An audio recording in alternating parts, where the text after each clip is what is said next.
예수님은 예루살렘으로 십자가를 지기 위해서 그 길을 걸어가셨지요. 그것이 예수님의 길이었어요. 예수님이 해야 할 일이었습니다. 이 땅에 오신 이유이기도 했지요. 예수님이 그 죽음을 향해서 가는 길에 우리가 할 수 있는 일은 없었습니다. 안타깝지만 바라볼 수밖에 없었어요. 유일하게 구레네 사람 시몬만이 예수님의 십자가를 잠시나마 대신 질 수밖에 없었지요. 우리는 그렇다면 아무것도 할 수 없는, 아무것도 하지 못하는 그런 존재로 그쳐야 할까요? 아닙니다. 우리에게도 할 일이 있습니다. 우리에게는 우리가 해야 할 일이 분명히 있습니다.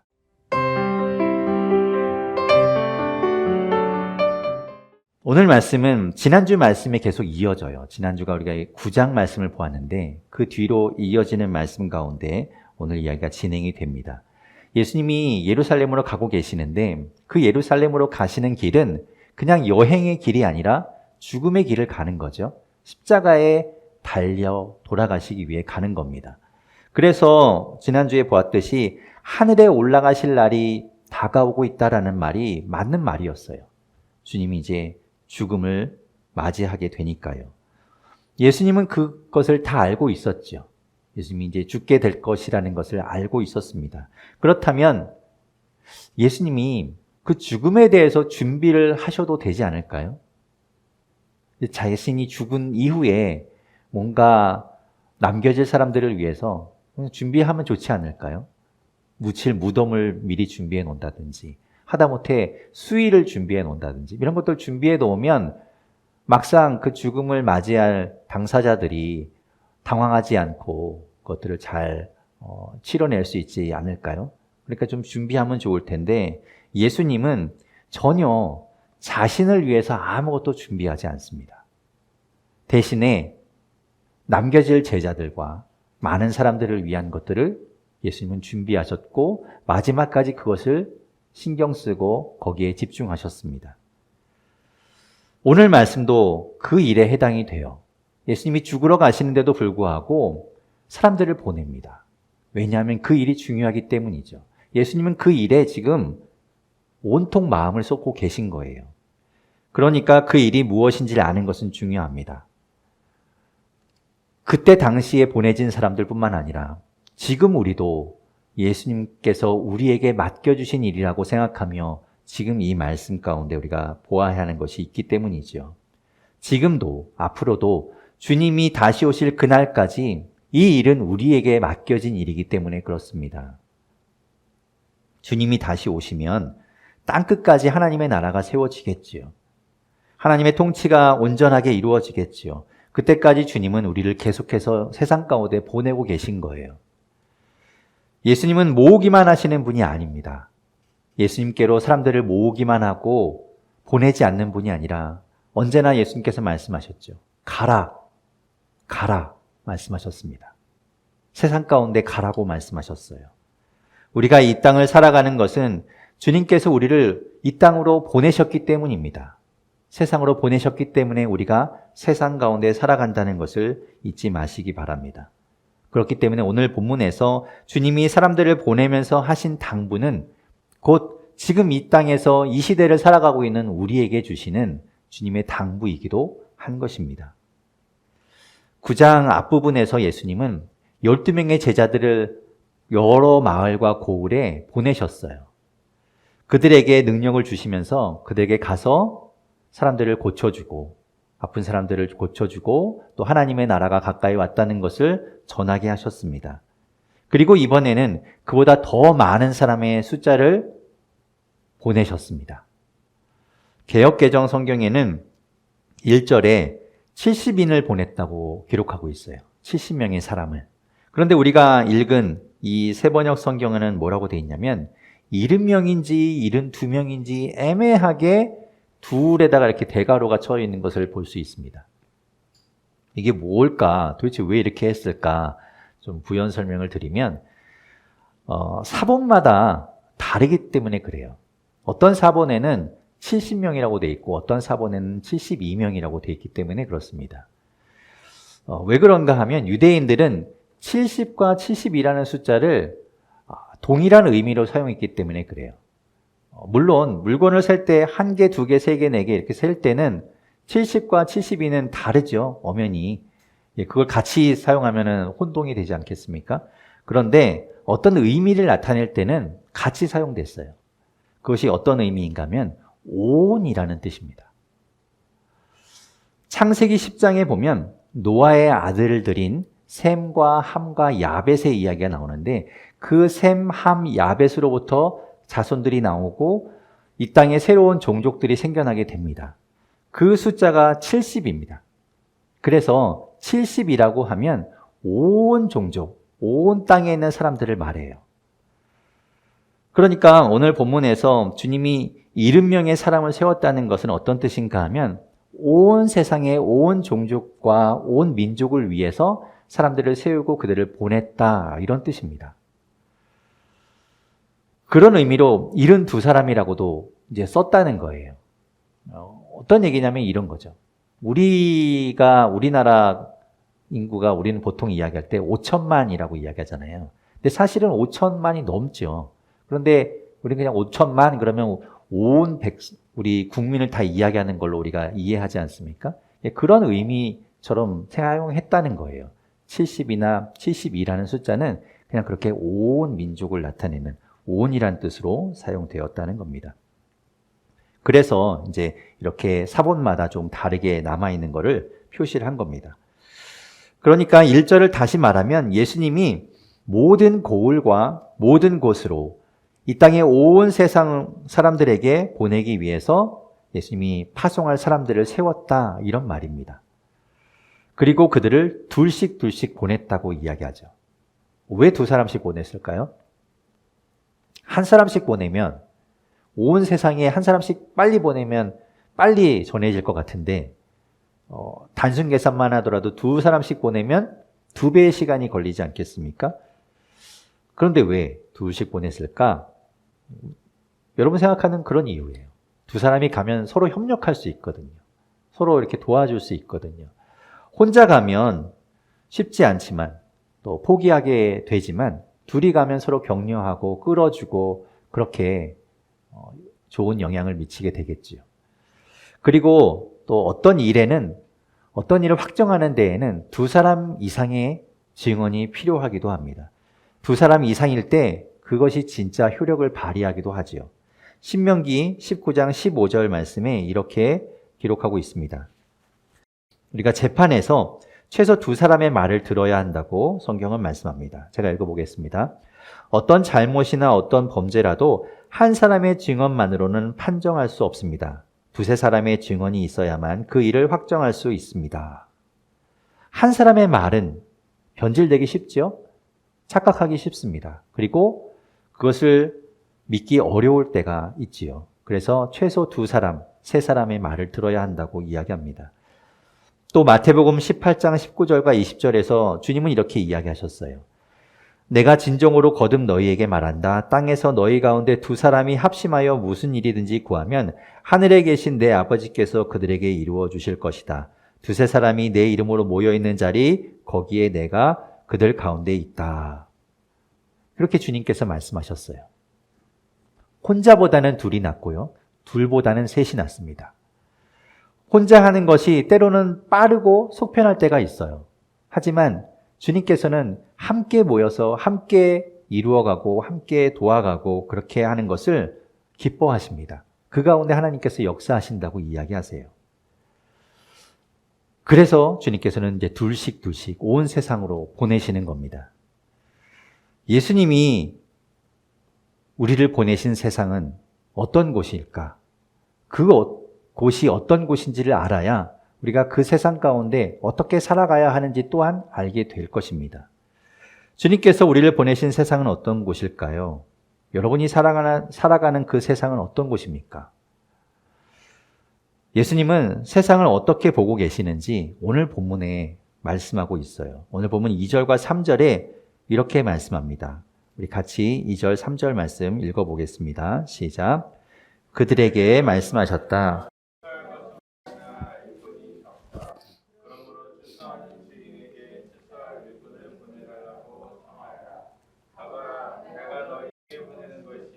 양을 이리 가운데로 보내는 것과 같다. 아멘. 예수님께서는 어떻게 이야기하시는가 하면요. 분명하게도 지금이, 그러니까 추수의 때라고 이야기하세요.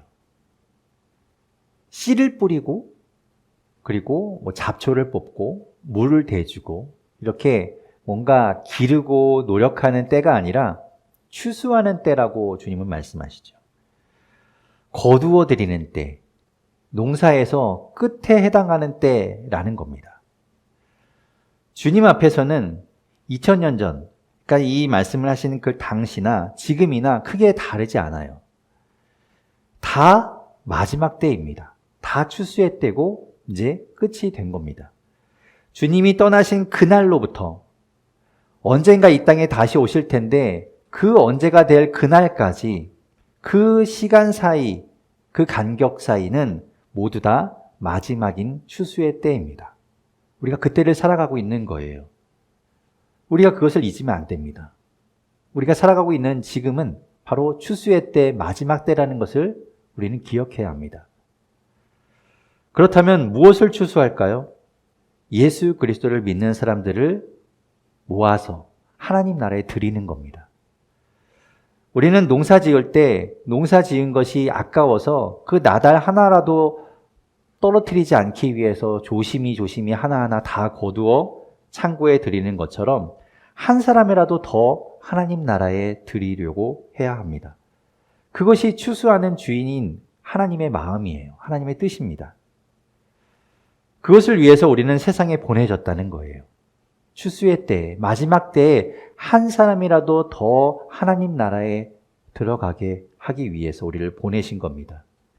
주님이 우리를 세상에 보내신 것은 우리가 가서 한 사람이라도 더 우리를 통해서 하나님을 만나는 것, 하나님 나라에 들어가게 하는 것, 그것이 우리를 보내신 이유입니다. 하지만 그것은 우리가 혼자 감당할 수 없는 일이죠. 우리가 혼자서는 그 일을 감당하기 어려워요. 아까 이야기한 것처럼 쉽게 포기하거나 그것에 우리가 낙심될 때도 많고 어려움을 당할 때도 많지요. 그래서 함께하는 사람이 필요하고 공동체가 필요합니다. 함께하는 사람이 필요한 거예요. 함께할 일꾼이 필요합니다. 여러분 지금 옆에 있는 분들을 한번 보십시오. 네. 여러분 지금 옆에 있는 분들이 가족이고 내 친지고 내가 아는 사람이고 내 사랑하는 사람이지만 하나님의 눈으로 바라볼 때 지금 옆에 있는 분들은 바로 하나님의 일을 함께하는 동역자라는 것을 잊으면 안 됩니다. 우리 함께 가는 사람인 거예요. 당신 옆에 있는 분이 바로 하나님이 보내신 신실한 일꾼입니다. 그리고 예수님은 우리가 세상에 나아가는 것이 마치 이리 가운데 양이 가는 것과 같다고 이야기하세요. 반대로 생각하면 안 됩니다. 우리가 이리가 아니에요. 우리는 양입니다. 우리가 힘센 이리가 아니라는 것을 기억해야 돼요. 우리는 오히려 세상 가운데 아주 연약한 양의 존재일 뿐입니다. 그냥 가만히 두면 어쩌면 우리는 당할 수밖에 없어요. 그렇다면 양과 같은 우리가 할 수 있는 일이 무엇일까요? 무엇을 해야 할까요? 양끼리 서로 뭉쳐야 되겠죠. 양끼리 서로 많이 뭉쳐야 그나마 혼자 있는 것보단 나을 거예요. 하지만 그것도 바람직하진 않아요. 시간 문제일 뿐이죠. 이리 때 앞에서는 아무리 많은 양이 있어도 그냥 먹잇감에 불과할 뿐입니다. 그렇다면 무엇이 필요한가? 양을 지켜주고 또 보호해주고 이리를 쫓아줄 목자가 필요합니다. 목자가 있어야 돼요. 그렇지 않으면 소용없습니다. 주님이 우리의 목자이십니다. 이리 때를 보고 도망하느라 자기 양떼를 버려두는 그런 목자가 아니라 이리 때에 맞서서 양들을 지키는 목자이십니다. 선한 목자이시지요. 기꺼이 양들을 위해서 자기 목숨을 내어주는 목자, 그분이 바로 주님이십니다. 그러므로 우리는 목자이신 그 주님 안에 있어야 하는 것이지요. 예수님이 우리를 보내신 세상은 또 어떤 곳인가? 그곳은 평화가 필요한 곳입니다. 오늘 본문 5절과 6절을 보면 이렇게 말씀하고 있습니다. 우리 같이 5절, 6절 함께 읽어보겠습니다. 시작. 어느 집에 들어가든지 먼저 이 집에 평화가 있기를 빕니다 하고 말하여라.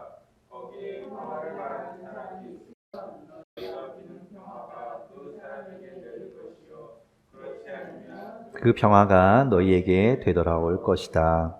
아멘. 우리가 나아가는 세상은 평화가 필요한 세상입니다. 온전한 평화가 없거든요. 평화가 있다고 해도 그것은 불완전한 평화일 뿐입니다. 온전하지도 않을 뿐만 아니라 언제 깨어질지 모르는 그런 불안한 평화가 이어지고 있는 겁니다. 그렇기 때문에 우리는 그들에게 나아가서 주님의 평화를 선포해야 하는 것이죠. 주님의 평화를 전해야 합니다. 주님이 이 땅에 평화를 주기 위해서 오셨고 평화의 왕으로 오셨음을 그들에게 알려주어야 하지요. 하나님 나라에만 온전한 평화가 있음을 보여줘야 합니다. 우리가 예수 그리스도를 믿어서 얻는 그 평화가 어떤 것인지를 사람들에게 보여줘야 합니다. 그것을 전해야 합니다.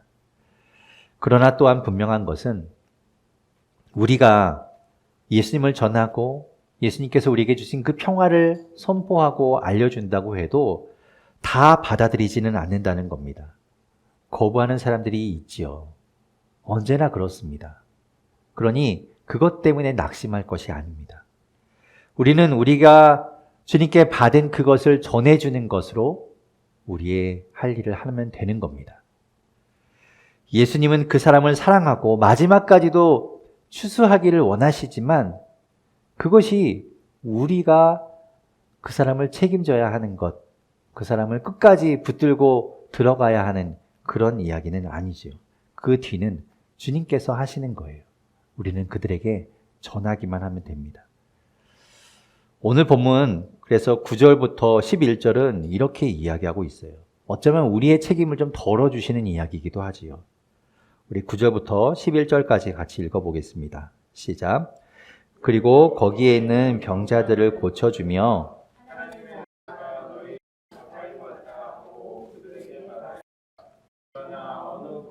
들어가든지 사람들이 너희를 영접하지 않거든 그 고을 거리로 나가서 말하기를 우리 발에 묻은 너희 고울의 먼지를 너희에게 떨어버린다. 그러나 하나님 나라가 가까이 왔다는 것을 알아라 하여라. 아멘. 우리는 최선을 다해서 우리 삶을 통해서 우리가 할 수 있는 것으로 모든 것을 다 하여서 주님을 드러내고 주님을 전하면 됩니다. 그것이 우리가 할 일이에요. 이 땅에 보내진 이유입니다. 어쩌면 우리가 해야 할 사명인 거예요. 아까도 이야기했듯이 선교는 누군가만 해야 하는 일이 아니라 우리가 해야 하는 일입니다. 우리의 삶이 선교가 돼야 돼요. 우리의 삶이 주님을 드러내는 삶이 돼야 됩니다. 우리는 주님의 평화를 드러내면 돼요. 그럴 때 그것을 받아들이지 않고 주님을 거부한다면 우리는 발에 묻은 먼지를 떨어버리는 것처럼 우리의 책임을 다했다고 나타내면 되는 겁니다. 오늘 말씀을 정리하면 이렇습니다. 우리는 세상으로 보내진 거예요. 우리는 이 땅 가운데 보내진 겁니다. 이 땅을 살아가도록 말이지요. 그런데 이 땅을 살아갈 때 주님께서는 이 땅이 어떤 곳인지를 우리에게 말씀해 주셨어요. 이 땅은 지금 추수할 때를 살아가고 있는 곳입니다.